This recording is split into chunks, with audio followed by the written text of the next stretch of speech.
Feeling স্টেশনগুলোতে আগের তুলনায় depot থেকে মিলছে অর্ধেক জ্বালানি তেল, তাই আজও দীর্ঘ লাইন রাজধানীর পাম্পগুলোতে।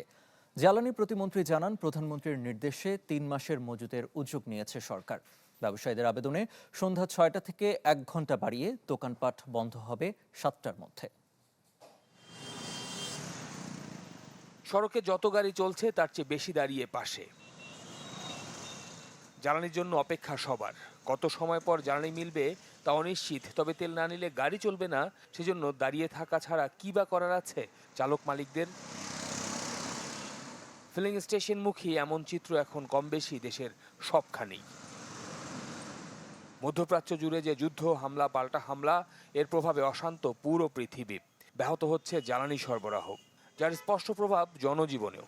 যদিও সরকার আশ্বস্ত করেছে দেশে জ্বালানির কোনো সংকট নেই, তবে বাস্তবতা ভিন্ন। ফিলিং স্টেশনে কর্মরতরা বলছেন, আগের তুলনায় এখন অর্ধেক জ্বালানি মিলছে ডিপো থেকে। সেবাটা ডিপো থেকে আমরা যদি না পাই, তাহলে আমরা কাস্টমারকে সেবা কিভাবে দেব? আমি বিক্রেতা, ওরা ক্রেতা। আমি যদি জিনিসটা না আনতে পারি, তা আমি বেচবো কাস্টমারের কাছে কি করে? নিয়ন্ত্রণটা তো তাদের কাছে। আমরা যা দিচ্ছে আমরা তাই নিচ্ছি। আমাদেরকে যদি বলে ২,০০০ টাকা ২,০০০ টাকার, আমাদেরকে যদি বলে ফুল, তাহলে আমরা নিচ্ছি ফুল।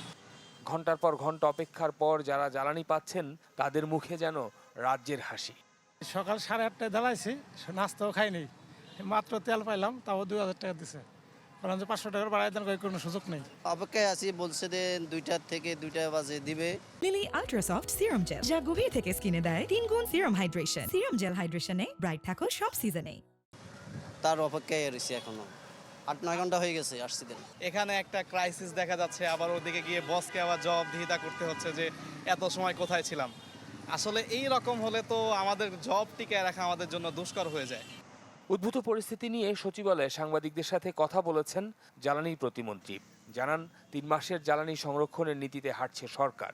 এরই মধ্যে জুন পর্যন্ত নিশ্চিত করা হয়েছে পেট্রোল ও অকটেনের মজুত। বর্তমান সরকার প্রায় ৩ মাসের মতো, প্রায় ৩ মাস প্লাস মাইনাস সামথিং, প্রায় ৩ মাসের মতো অকটেন এবং পেট্রোলের আমরা যেটা চাহিদা সেটা আমরা সংরক্ষণ করতে সক্ষম হয়েছি। ডিজেল এপ্রিলে যেটা চাহিদা, সেই চাহিদা পূরণ করার আমরা সকল প্রস্তুতি গ্রহণ করেছি। কিন্তু আমরা যেটা বলেছি, আমরা নতুন সোর্স যেহেতু এক্সপ্লোর করছি, নতুন সোর্সের মাধ্যমে এটা করছি, সেখানে আমরা ভালো কিছু সোর্স পেয়েছি। বাট তাদের সাথে অতীতে আমাদের কাজ করা হয়নি। আমরা কাজ করে যদি আমরা সন্তুষ্ট, আমরা মনে করছি তাদের মাধ্যমে ইনশাল্লাহ আগামীতে আমরা যেটা 3 মাসের জ্বালানি সংরক্ষণ করতে চাচ্ছি, সেটা ইভেন ডিজেলের ক্ষেত্রে সম্ভব হবে। প্রতিমন্ত্রী জানান, সন্ধ্যা ৬টায় নয়, ব্যবসায়ীদের আবেদনে সিদ্ধান্ত নেওয়া হয়েছে দোকানপাট বিপণী বিতান ৭টার মধ্যে বন্ধের। সন্ধ্যা ৭টা পর্যন্ত এখন বিপণী বিতান খোলবার সময় পুনর্নির্ধারণ করেছেন। শফিকুল ইসলাম সবুজ, চ্যানেল 24, ঢাকা।